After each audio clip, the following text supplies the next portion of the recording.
one of your ideas is that there's been two Cold Wars theaters. There's been parallels to what went on in Europe to a certain extent, and that we in the West tend to forget the importance of the other division and the other alliance system, AMPO, etc. in that part of the world. I mean, we can go back to 51, 60, 69, the different agreements that tied Japan to the American hegemony and the security system, the bases, and the AMPO as it's called, but also this schizophrenic relationship between the peace constitution and the fact that Japan is the 5th largest military power on earth. What do you think it would take to make Japan get out of that and become a sovereign state? Well, you know, as we said in another program, the problem of the world has a name, and the name of the problem is US imperialism. The Pacific Hemisphere, which includes the western coast, namely China, Korea, Japan and so on, and the eastern coast, which is the United States, Latin America, has a problem, and the name of the problem is Japan. And the question then is exactly, as you pointed out, which factor in Japan is it? I mean, what is the, so to speak, the button to push if there is a button? The question is, why are they a client state? I'll try to answer that one, but let me first say the second point. The second point is that they have not been able to tidy up the past. They brutalized 8 countries and then include, in a sense, Hawaii, Pearl Harbor. And of course, principally, mainly China, Korea, South and North, to some extent Taiwan, but not so much. They behaved relatively well as a colonial power. They have not been able to clear up the atrocities they committed to these countries, as opposed to Germany. Nazi Germany brutalized 25 countries by today's map. And in addition to that, did a lot to exterminate 3 nations.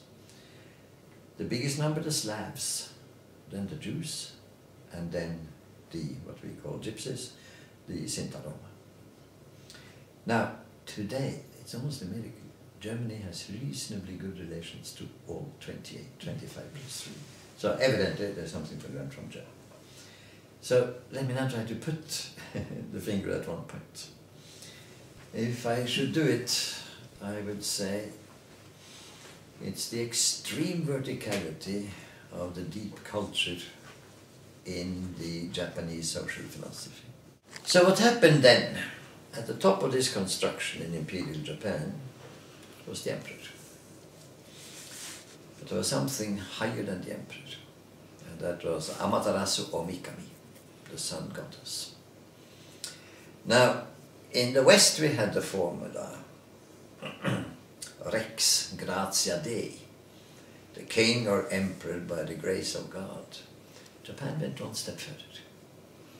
They were convinced that the royal family was the biological progeny of the sun goddess. Even to the point that when a new king was appointed, he had a night alone in order to have relations with the sun goddess. Now, it was not absolutely sure the sun goddess would come, so sometimes they substituted a local village girl to, as it's called in English, an understudy. Now, having said that, the obedience was shattered when somebody came who was stronger than Amaterasu or Mikami and stronger than the emperor. And stronger than the emperor, obviously, was Washington. And somebody drew the conclusion that Washington's God was stronger than Amaterasu or Mikami. Christianity in Japan got a boost, not very important, but what in principle got a boost was Washington. You can then say that what Japan is now doing is the same blind loyalty to Washington as before they had to the emperor. And the imperial philosophy was that the emperor is the head of Japan and the Japanese are but the bones, the legs, the arms, and the head, the thinking is there. Now this is deep culture and deep structure. And that is not undone by introducing so-called democracy. About that much can be said. But that is just a little scratching the surface. In other words, Japan will probably be the most loyal client of the United States. The United States, in its imperial construction, needs enemies. China and North Korea have been playing much of that role.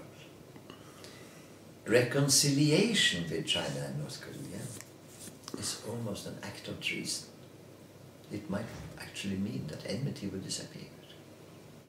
And when I, for instance, am sitting in the North Korean Foreign Office in Pyongyang and asking them exactly what do you want the Japanese to do, it's very reasonable. I'll just give you some points. They did 6 atrocities. We want them to undo all 6. Starting with the first atrocity, colonization.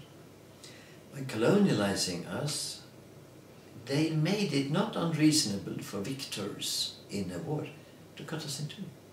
Because that's what you do when you have a booty. And you have 2, let us say, powerful armies doing the job. You cut it in 2. So where's the compensation? It's for Japan to do everything it can to unite the 2 Koreas. The Korean nation, meaning open border, maybe in the future reconstitute a Korean state as federation. Maybe, perhaps as unitary state, but that's for the future. Japan does nothing. They used our women as prostitutes. Unconditional apology. Compensation. They stole our art pieces. Send them back again. They took some of our people and used them as slave labor in the coal mines in the arms factories. Today, that has grown to the so-called Zainichi community. Maybe 600,000, maybe more. Where Koreans who speak fluent, perfect Japanese, they're Japanized, but they don't have full rights in Japan. Give them rights. They killed and killed and killed. And here North Koreans say, like many people say, no money can ever compensate for human lives, but $9 billion will help. Understand, the point is that most of these things are not monetary. Japan says no, no, no, no, no. And I say, they say no, no, no, because they're not permitted to say yes. Because doing that, they reduce the conflict in a conflict formation that the United States could put to belligerent uses.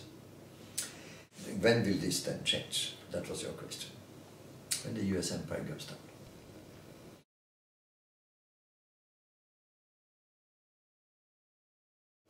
Is that the point where Japan might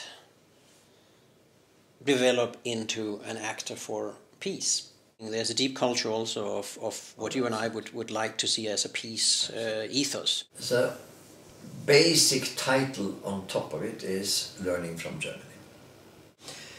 Point 1, reconciliation. I indicated what that means to Korea. You have a similar thing with China. Reconciliation done. You start the construction of an East Asian community. It means the Confucian Buddhist part of the world, which has a Taoism added in China, Shinto in Japan, nationalism, if you will, in Vietnam, in South Korea, Christianity, in North Korea, they have Juche, an enormous basis for communality here. Point 3, you develop your relationship to the US on an equitable basis. If you have an alcoholic, it's not a friendly act to reach him a bottle.